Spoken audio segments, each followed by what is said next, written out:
This is Your Other Brothers podcast. Y'all, super excited for our next guest for taking the time to join us today.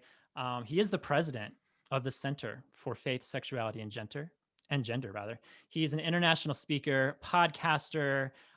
He's written several books, including the one we're going to talk a lot about today called EMBODIED, Transgender Identities, the Church, and what the Bible has to say. He's also the author of People to Be Loved, Why Homosexuality is Not Just an Issue. And he and his wife have 4 kids living in Boise, Idaho.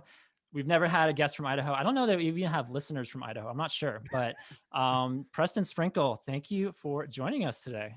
Thanks for having me on. I'm super honored to be here.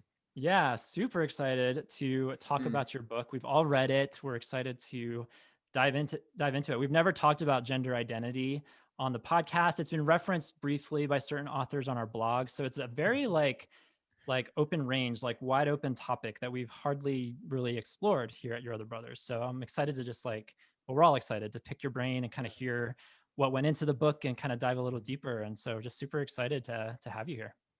Cool. Yeah. Would love to hear your thoughts. I mean, you guys, it's, the intersection between sexuality and gender is an interesting one. I think sometimes they get conflated too quickly. And yet we can't completely separate them. So yeah, I'm really honored to be here and would love to hear your thoughts. So yeah.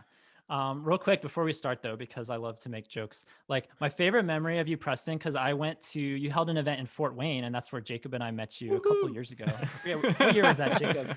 Oh, Jacob, you were there too? Yeah. Jacob was there. Yeah. I think 2018. Yeah. Was that 2018? Oh, yeah. Sweet. Awesome. He had more That's hair great. then. I did. Yeah. This might wasn't not quite this. recognize So. And it was a fantastic conference. I loved it. Super awesome, super encouraging to meet the people, to hear what you had to say. But like, for whatever reason, the thing that I remember from that event was you used this app. I forget what it's called, like Slick or Slack or Slade or something like that. Slido.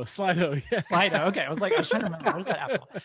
Whatever it's called. But it's like a really cool thing because people in real time can like submit questions, and then other people attending that event can vote on the question that they want to hear you talk about. And it goes and it's like on the big board, and you can see the questions changing positions like every 5 seconds. And like, and you talked about some deep, question, like things that people want questions about. But like, I remember the one that far and away got the most likes was, is your name really Preston Sprinkles? And not Sprinkle, Preston Sprinkles. Sprinkles, yeah, of course. I'm one person. It should be in the singular is what I wanted to say. Right. Yeah. I guess if you're talking about your family, you're the Sprinkles, right? But if it's just you're exactly. A Sprinkle. Yeah. But that's the funny thing I remember whenever I think about you, I think about your name. I'm sure you hear things about your name all the time. Sprinkles. I still get people that email me, dear Preston Sprinkles or Dr. Sprinkles. Or, It's like if my mom not ever a donut meets you, shop, like if my mom ever meets you, she's gonna ask me for the next 10 years, how's your friend Preston Sprinkles? Of course, How's Preston Sprinkles doing? Does he have another book out? Yeah.